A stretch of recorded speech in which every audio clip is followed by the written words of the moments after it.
Hello everyone. In this video, I will be giving you a detailed description of Kingdom Monera, which comes under Whittaker's 5 Kingdom classification. As you know, Kingdom Monera consists of unicellular prokaryotes. Main members of this kingdom are bacteria. Bacteria is the plural form and bacterium is the singular form. Bacteria are present everywhere. For example, there will be approximately 100 billion bacteria in 1 gram fertile soil. Bacteria were first discovered by Antony van Leeuwenhoek in 1675. He is considered to be the father of microscopy. Louis Pasteur established bacteriology. Based on the shape, bacteria can be divided into 4 groups. Coccus, the spherical shaped bacterium. Bacillus, the rod shaped bacterium. Vibrio, the comma shaped bacterium. Spirillum, the spiral shaped bacterium. An example for Coccus bacterium is Streptococcus pneumoniae, which cause pneumonia. An example for Bacillus bacterium is Bacillus anthracis, that cause anthrax. An example for Vibrio bacterium is Vibrio cholerae, causative agent for cholera. An example for Spirilla is Helicobacter pylori, which cause peptic ulcer. On the basis of mode of nutrition, bacteria can be divided into 2, autotrophic and heterotrophic. Autotrophic, as you know, it can prepare their own food, while heterotrophic, depending on others for their food, depending upon the dead organisms for their food. Again, these autotrophs further divided into 2, photoautotrophs and chemoautotrophs. Chemoautotrophs, as the name indicates, use light energy to prepare its food. Chemoautotroph, as its name indicates, it derives energy from the chemical reactions. Heterotrophic bacteria are divided into parasitic and saprophytic. Parasitic live on or in other animals and plants. Saprophytic will be depending on the dead organisms. In Whittaker's classification of living organisms, Kingdom Monera is divided into Archaebacteria and Eubacteria. Archaebacteria, the word means, archae means ancient things. Eubacteria, the word means true bacteria. Now let's see Archaebacteria.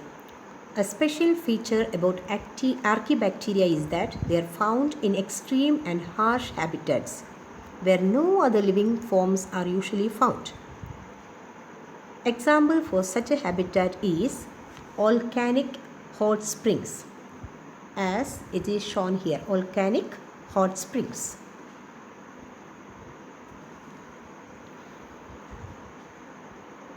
Since they are seen in these kind of habitats, they are called extremophiles, means extreme loving condition. So there should be something special with Archaebacteria which makes their life possible in this condition, and that special feature is their cell wall, polysaccharides and S-layer proteins or surface layer proteins.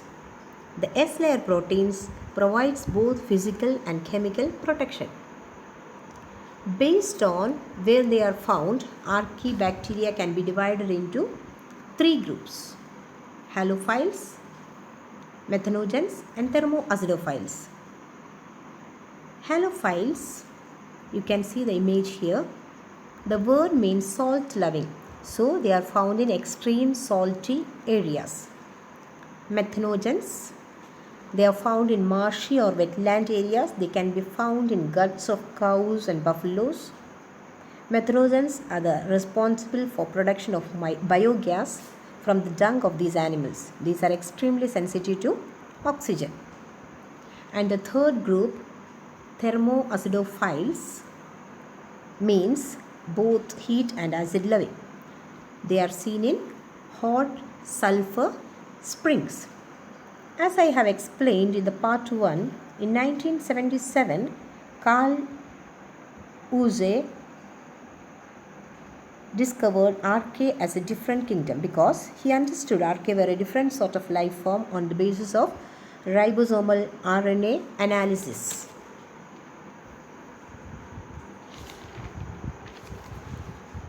Okay, let's move to Eubacteria, another subgroup of kingdom Monera in Whittaker's 5-kingdom classification. This bacteria have a rigid cell wall, and if it is motile, it will be having flagella. You can see the flagella here and rigid cell wall here.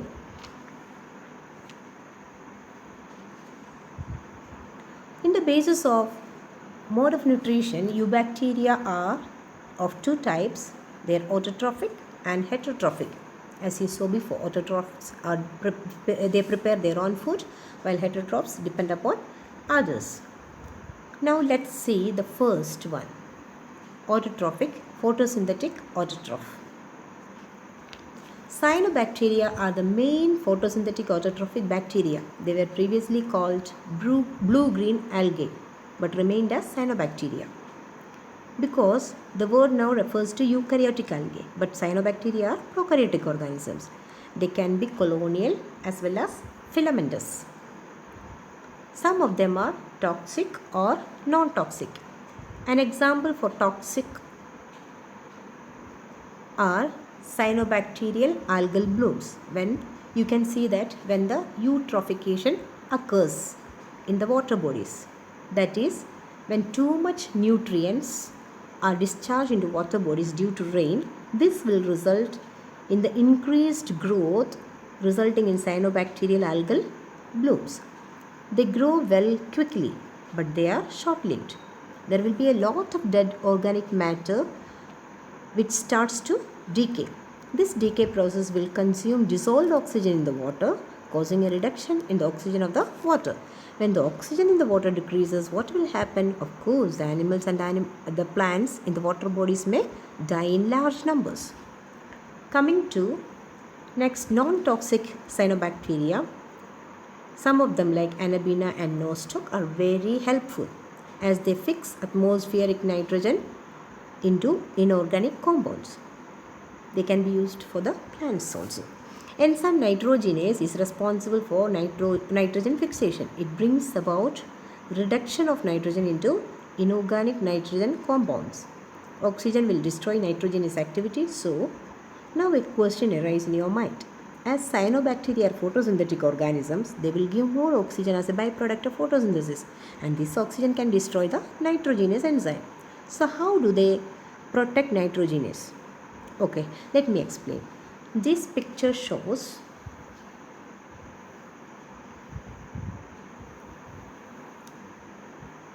Anabaena azolla, which lives in the leaf cavities of the water from azolla. These cyanobacteria have a specialized cell called heterocyst. You can see it in the figure, heterocyst, for the nitrogenase fixation, and heterocyst will be providing the protection for the nitrogenase enzyme nitrogenase from the oxygen. Now coming to autotroph, chemosynthetic autotroph. They oxidize various inorganic substances such as nitrates, nitrites, ammonia, etc. For example, this bacteria, Venenivibrio stagnis pimandis. Can you tell me, by looking at this bacteria, you can see the image here of the bacteria. Can you tell me which group of bacteria is this based on their shape? Can you guess it? Hope you might have guessed it correct. They belong to the Vibrio group. So these bacteria, Venenivibrio stagnis pimandis, gain energy by oxidizing hydrogen gas, and also they play a great role in recycling nutrients like nitrogen, phosphorus, iron and sulfur. Now let's see the heterotrophic bacteria. These are the most abundant group and also important decomposers. Their uses includes making curd from milk. bacteria belonging to the group Lactobacillus, they convert sugars into the milk. That is, lactose is being converted into lactic acid with the process of fermentation. Some soil bacteria are the sources of streptomycin and tetracycline. Bacteria like N2 fixation, Rhizobium helps in the nitrogen fixation. That is in the root of legume plants called pea plants. Some of them are pathogens and cause diseases. For example, cholera by Vibrio cholerae, typhoid fever by Salmonella typhi, tetanus by Clostridium tetani, and citrus canker by Xanthomonas axinopolis. They affect leaves, stems, citrus trees such as lime, orange, etc. Now coming to the bacterial reproduction. Bacteria reproduces asexually and sexually. In asexual reproduction, one bacteria is involved. In sexual reproduction, two bacteria are involved. Asexual is mainly by binary fission. Sometime under unfavorable condition, bacterium may convert into spore. In binary fission, bacterial cell divides into two. The reproduction rate depends on the genus as well as the species. For example, E. coli divides into 2 in about 20 minutes. At this rate, they become 4 in 40 minutes and 8 at the end of 1 hour. If this rate continues for a whole day, a huge mass of E. coli will be formed. Have you ever seen such a huge mass of E. coli? You know it will not happen. Do you know why? As the number of bacteria increases, naturally the competition among them for the food also increases. So metabolic waste will accumulate and this leads to the death of the bacterial cells. Now coming to spore. Regarding spore, they can survive many unfavorable conditions because of the presence of the hard protective coats around the spore. During favorable, the spore germinates into a single active cell. During favorable condition, the spore will be able to germinate into a single active cell again. Sexual reproduction in bacteria takes place through conjugation. Conjugation is the transfer of piece of DNA called plasmid between bacterial cell by the bridge-like connection called pilus. You can see here the pilus. Conjugation occurs very rarely. Now let us see what are mycoplasmas. They are a genus of bacteria and they don't have a cell wall, so there is advantage also. So they can assume any of the shapes. That's what it is termed as pleomorphic. And that's what it is called as jokers of microbiological park. It is the smallest living cells and they can survive without oxygen. Most of them are pathogenic, causing diseases in plants as well as animals. Hope you got an idea of kingdom Monera. Before I conclude, let me ask you a question. One day, if all bacteria vanish away from the earth, will it be a better world? For a few days, we all will be happy because there will not be any diseases caused by the bacteria. But after a few more days or months,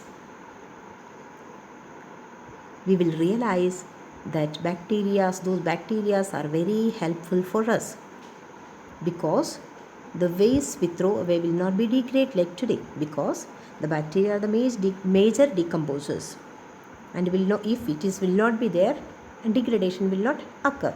No nitrogen fixation happens and plant growth will be affected. Recycling of the nutrients will be affected.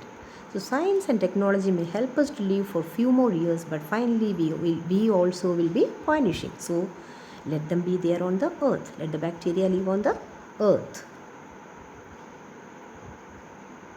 That's all for today.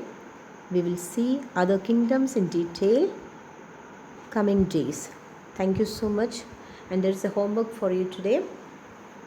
You can write down this question answers. State 2 economically important uses of Heterobacteria and Archaebacteria. You may write down it in the notebook. Thank you so much.